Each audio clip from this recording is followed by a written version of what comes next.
لیزئی کے پاس وہ تمام ثبوت موجود تھے جن کی بنیاد پر وہ آخرکار ارمین کو اس کے کیے کی سزا دلوا سکتی تھی۔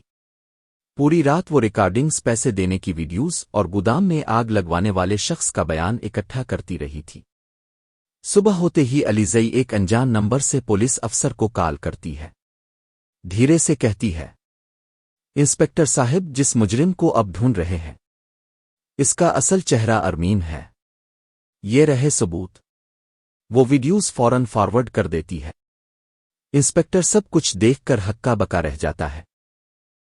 ثبوت اتنے واضح تھے کہ کسی شک کی کوئی گنجائش نہیں تھی۔ وہ فوراً حمزہ کو کال کرتا ہے۔ حمزہ صاحب، آپ کی کمپنی میں جو آگ لگی تھی اس کا مجرم مل گیا ہے۔ کل صبح اسے گرفتار کر لیا جائے گا۔ اگلی صبح پولیس فرید ہمدنی کے گھر پہنچتی ہے۔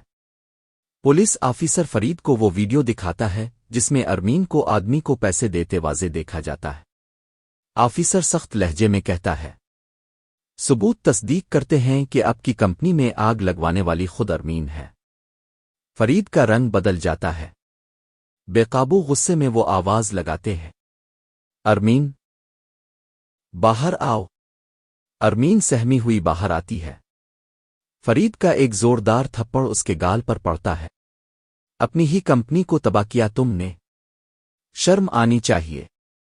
پولیس ارمین کو گرفتار کر لیتی ہے اور پورا گھر جیسے ٹوٹ کر بکھر جاتا ہے۔ حمزہ کی آواز بھاری ہو جاتی ہے، الیزئی، میں نے کبھی سوچا بھی نہیں تھا کہ امی ایسا کچھ کریں گی۔ الیزئی اس کا حوصلہ بڑھاتے ہوئے کہتی ہے، سب ٹھیک ہو جائے گا، میں شاہنواز انکل سے بات کرتی ہوں، شاید کمپنی بچ جائے۔ شاہنواز پہلے ہچکچاتے ہیں مگر بڑے نقصان کے خوف سے انویسٹ کرنے پر راضی ہو جاتے ہیں۔ ادھر جیل میں ارمین کے این جی او میں فراڈ کے ثبوت بھی سامنے آ جاتے ہیں۔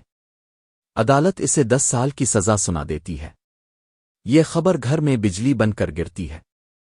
دوسری طرف سکندر زوال کے بدترین دور سے گزر رہا ہوتا ہے۔ کمپنی پہلے ہی نقصان میں تھی۔ عریشہ ماں سے کہتی ہے، امی، میں سکندر کی کمپنی میں انویسٹ کرنا چاہتی ہوں۔ ماں فوراً منع کر دیتی ہے، نہیں، تم اس لڑکے کے لیے اور تباہ نہیں ہوگی۔ یہ بات سن کر سکندر کا دماغ گھوم جاتا ہے۔ بے وقوفی میں وہ گھٹیا لیڈر لگا کر نقلی مال بناتا ہے۔